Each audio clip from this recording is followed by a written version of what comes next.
학점은행제 알아보는데 이 제도 자체가 너무 생소해서 뭐가 뭔지 잘 모르시겠죠? 온통 광고투성이에 영양가 없는 정보들만 많이 봐왔을 겁니다. 오늘은 학점은행제를 시작할 때 꼭 알아야 하는 것들, 여러분이 모르시면 절대 안 되는 것들로 얘기를 해드릴 거예요. 일단 학점은행제가 뭔지에 대해서 알려드리고 이걸로 어떻게 하면 학점을 취득할 수 있는지, 어떤 부분을 주의해야 하는지, 그리고 학점을 더 빠르게 이수할 수 있는 방법이 뭐가 있는지 그 구체적인 방법까지 모두 알려드리려고 합니다. 이 영상만 잘 보면 다른 영상 볼 필요 없이 정말 하나부터 10까지 모두 알아가실 수가 있고요. 그만큼 알아갈 것들도 많고 주의해야 할 부분들도 많이 있습니다. 학은제 특성상 일이 한번 잘못되면 6개월 이상 손해를 볼 수 있어서 시간 낭비, 돈 낭비하지 않게 제가 도와드리겠습니다. 학점은행제, 이게 뭘까요? 제가 지식인에서 한참 활동할 때 기억에 남는 글이 하나 있었는데요. 학점은행제가 어떤 시스템이냐고 묻는 글이었습니다. 은행에서 돈을 빌리는 것처럼 학점은행제에서도 학점을 빌릴 수 있는 거냐고 물어보시더라고요. 근데 완전 처음에는 저도 학점은행제에서 학점을 빌리는 개념인 줄 알았어요. 근데 그런 개념은 전혀 아니었습니다. 학점은행제는 일종의 사이버 대학교라고 보시면 되는데요. 대신 1학년, 2학년, 3학년, 4학년 이렇게 학년을 다녀서 졸업하는 게 아닌 필요한 학점만 차곡차곡 쌓아서 학위를 받는 거라고 생각하면 편합니다. 이름이 학점은행제니까 학점 계좌에 학점을 쌓는다 라고 생각하면 조금 더 이해가 쉬울 것 같은데요. 학점은행제를 잘만 활용하면 마치 지름길을 발견한 것처럼 2년제 학력을 1년 만에 얻을 수 있고 4년제 대졸 학력도 정말 빠르면 2년 만에 갖출 수 있습니다. 그래서 학점은행제를 이용하는 분들 중에서는 내가 여건상 대학교에 직접 갈 수 없는 상황이거나 학점은행제로 빠르게 편입 조건을 갖추려 하거나 또는 국가기술 자격증 응시 자격 때문에 학은제를 이용하는 분들이죠. 그렇다면 이 학점은행제 어떻게 시작하는 건지, 어디에서 시작하는 건지 지금부터 자세히 알려드릴게요. 수업은 평생교육원이라는 곳에서 들을 수 있는데요. 평생교육원은 온라인과 오프라인으로 나누어져 있는데 무용학이나 실용음악 같은 특수한 전공이 아닌 이상 대부분의 수업이 온라인으로 진행됩니다. 말 그대로 온라인이기 때문에 핸드폰만 있다면 언제 어디서든지 편하게 수업을 들을 수 있죠. 대학생분들이 인강 보는 것처럼 하루 1시간 30분 정도 핸드폰으로 수업을 듣는다고 생각하시면 편합니다. 아마 이 영상을 시청하시는 대부분의 분들이 온라인으로 수업을 진행하시게 될 텐데요. 온라인 평생교육원은 학점은행제 사이트에서 확인하실 수 있습니다. 내가 진행하려는 전공이 이미 정해져 있다면 제가 지금 알려드리는 방법으로 어디 교육원에서 수업을 진행할 수 있는지 한번 확인해 보시는 걸 추천드려요. 일단 학점은행제 사이트에 접속해 주시고요. 표준교육 과정에 마우스를 가져다 놓으면 교육훈련 기간이 보이는데요. 그걸 클릭해 주세요. 유형에서는 원격 교육을 선택해 주시고 평가인적 과목 수에는 5개 이상, 그리고 내가 진행하고 싶은 전공이 경영학이라면 찾기를 누르시고 경영학을 쳐주세요. 그럼 경영 과목이 개설된 교육원을 확인하실 수 있습니다. 모든 전공의 수업이 개설되어 있는 건 아니고요. 오프라인으로만 진행할 수 있는 전공도 있기 때문에 일단 내가 듣고 싶은 수업이 어디서 열리는지를 먼저 확인하셔야 합니다. 수업은 대부분의 온라인 교육원이 매달 개강반이 있기 때문에 빠른 시작이 가능하다라는 장점이 있는데요. 하지만 오프라인 평생교육원은 실제 대학교처럼 3월과 9월에 많이 열려서 온라인에 비해 시간과 공간에 제약이 있는 편입니다. 그래서 많은 분들이 온라인으로 학점을 이수하시는데요. 그럼 이제부터 몇 학점을 쌓아야 학위가 나오는지 자세히 알려드릴게요.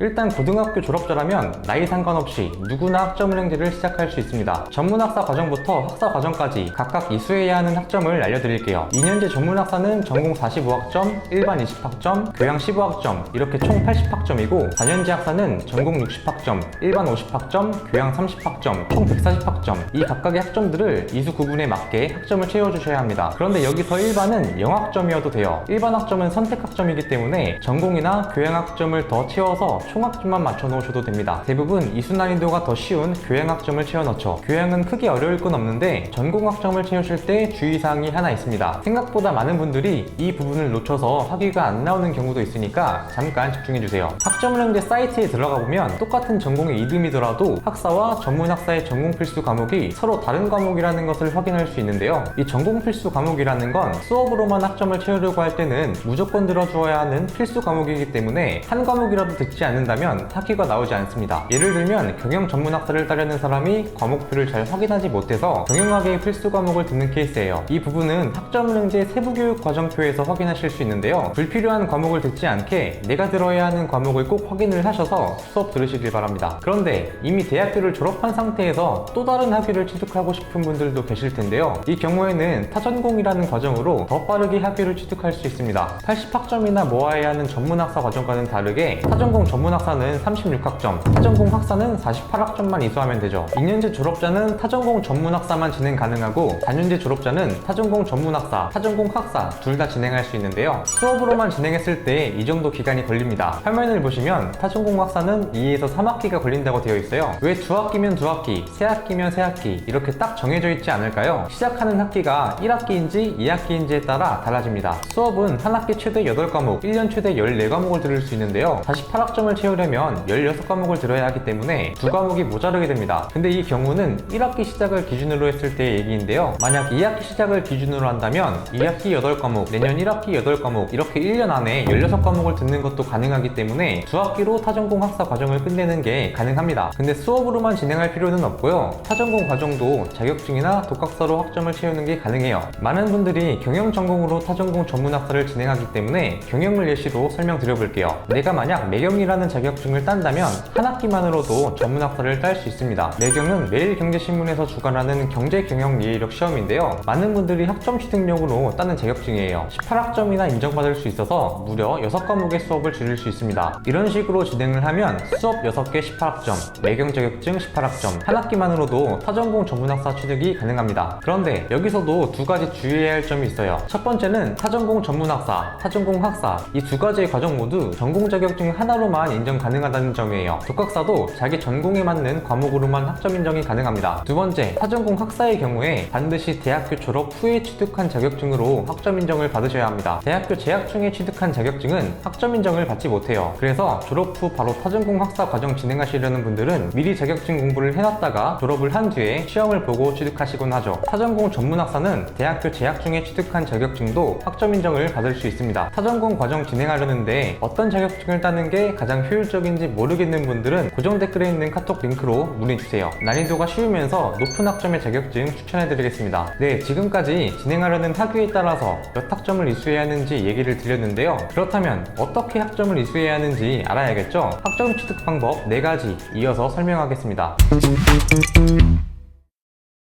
근데 여러분, 학점을 채울 수 있는 방법이 수업 말고도 3가지 방법이 더 있다는 거 알고 계셨을까요? 학점 취득 방법은 총 4가지가 있습니다. 첫 번째는 수업이고요. 두 번째는 자격증, 세 번째 독학사, 네 번째 전적대학점. 수업은 학점은행제 강의를 얘기하는 거고요. 평생교육원에서 하나의 강의를 15주 과정으로 진행하고 과목당 3학점을 쌓는 방식입니다. 대부분 온라인으로 진행을 많이 하시기 때문에 온라인 평생교육원 기준으로 말씀을 드릴게요. 수업에는 여러 가지 평가 요소들이 있습니다. 출석률, 중간, 기말 기말고사, 과제, 토론, 쪽지 시험이 있는데요. 교육원마다 이수 조건이 다 달라서 어떤 걸 기준으로 성적이 반영되는지 꼭 확인하셔야 합니다. 여기서 출석률은 강의를 받느냐 안 받느냐의 그 출석률이 맞고요. 핸드폰으로도 강의를 볼 수 있지만 나머지 평가 요소들은 전부 PC로 진행하게 됩니다. 시험은 각각 8주차와 15주차에 중간고사, 기말고사를 보게 되는데요. 시험은 평가 요소 중 큰 배점을 차지하고 있는 교육원이 많기 때문에 꽈락날까봐 걱정인 분들은 어느 정도 신경을 써주셔야 할 것 같습니다. 과제는 레포트를 써서 교수님에게 제출하는 과정이고요. 주제가 정해지면 A4 용지 3장 정도 분량으로 제출하시면 됩니다. 아무래도 이 부분을 가장 많이 힘들어 하시는데요. 교육원마다 참고예시를 주는 교육원이 있고 그렇지 않은 교육원이 있습니다. 조금 더 수월하게 진행하고 싶다면 참고예시를 주는지부터 확인해보세요. 그리고 가장 많이 헷갈려 하시는 게 토론인데요. 토론이 화상회의를 하는 거냐고 많이 물어보십니다. 다행히 그건 아니고 교수님이 글 하나를 남겨주시면 댓글 형식으로 자기의 의견만 작성해 주시면 돼요. 마지막으로 쪽지는 10분당 5문제를 푸는 간단한 시험이고요. 난이도는 크게 어렵지 않고 강의만 잘 봤다면 쉽게 푸실 수 있는 문제들입니다. 평가 요소들 중에서도 점수를 크게 차지하지 않기 때문에 이것 때문에 꽈락날 일은 잘 없습니다. 하지만 말씀드린 대로 이수 시스템이 교육원마다 다 달라서 교육원 정하기 전에 평가 요소들을 잘 확인해주세요. 만약 학점은행제에 신경을 크게 못 쓰는 상황이라면 이수 시스템이 출석률 기준으로 짜여진 곳에서 진행을 하는 게 가장 좋습니다. 교육원 선정이 너무 어렵다 싶으시면 제게 말씀해주세요. 출석률 기준으로 진행할 수 있는 곳 안내해드리겠습니다. 수업은 한 과목당 3학점이라 전문학사를 취득하려면 총 27과목의 수업을 들어야 하는데요. 이 27과목을 한 번에 들을 수는 없습니다. 한 학기 최대 8과목, 1년 최대 14과목을 들을 수 있어서 수업으로만 전문학사를 취득하려면 총 4학기, 2년이 걸리게 돼요. 학사의 경우는 3년 6개월이 걸리죠. 수업으로만 학위를 따려고 한다면 언제 어디서나 편하게 수업을 들을 수 있지만 학점은행제의 메리트를 크게 못 살린다고 볼 수 있어요. 시간이 굉장히 오래 걸립니다. 그래서 많은 분들이 자격증 자격증과 독학사를 활용하시는데요. 이어서 자격증으로 학점 인정받는 방법 알려드릴게요. 내가 만약 커말 2급을 가지고 있다면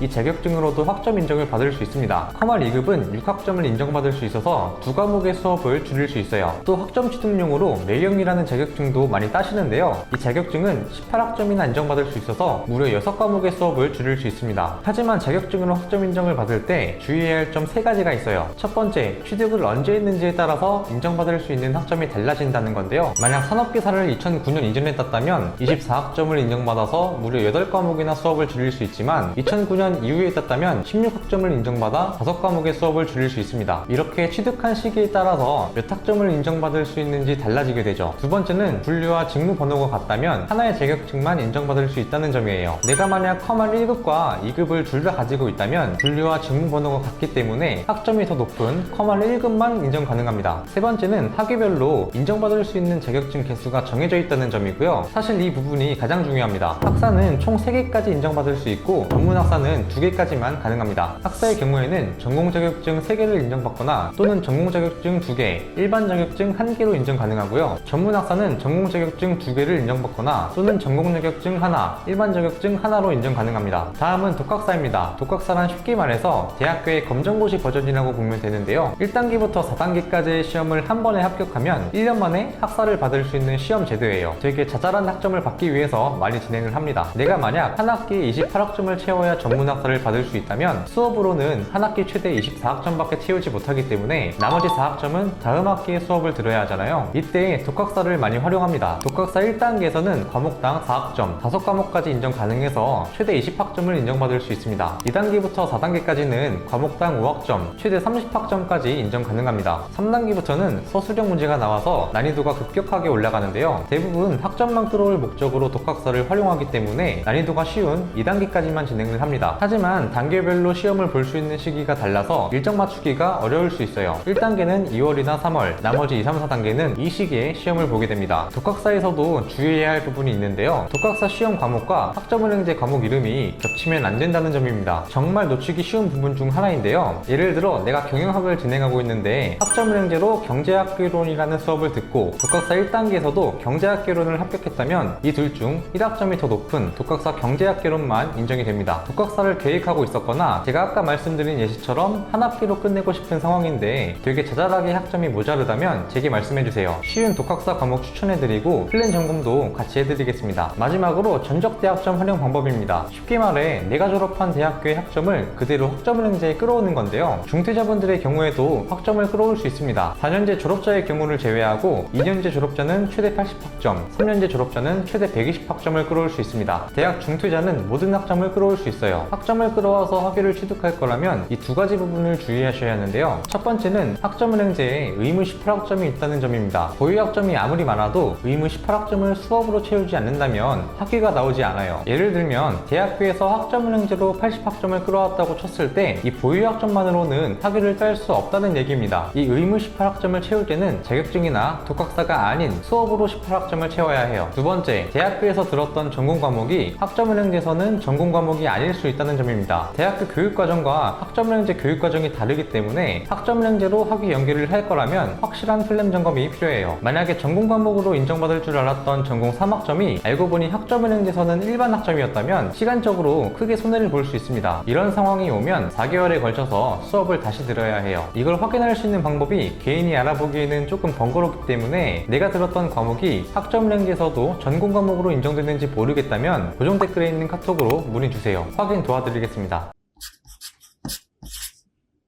오늘은 정말 학점은행제에 대해서 하나부터 10까지 설명을 드렸는데요. 전달이 잘 됐을지 모르겠네요. 제가 상담을 많이 해보니까 나에게 딱 맞는 플랜이 뭔지 모르겠다 하시는 분들이 많으십니다. 제가 플랜표 하나를 공유해 드릴 테니까요. 이 플랜 안에 어떤 수업을 넣어야 학점이 채워지는지 직접 자격증이나 독학사를 한번 넣어보세요. 그 다음 언제 학위를 취득할 수 있는지 한눈에 확인해 보시길 바랍니다. 혼자 진행하기가 어려운 부분이 있고 이 영상을 봐도 뭐가 뭔지 잘 모르겠다 싶으신 분들은 고정 댓글에 있는 카톡 링크로 문의 주세요. 문의 주시는 분 상황에 맞게 자세하게 얘기해 드리겠습니다. 네, 지금까지 가시TV 준이쌤이었고요. 다음 영상에서 더 도움이 되는 내용으로 찾아뵙겠습니다. 감사합니다.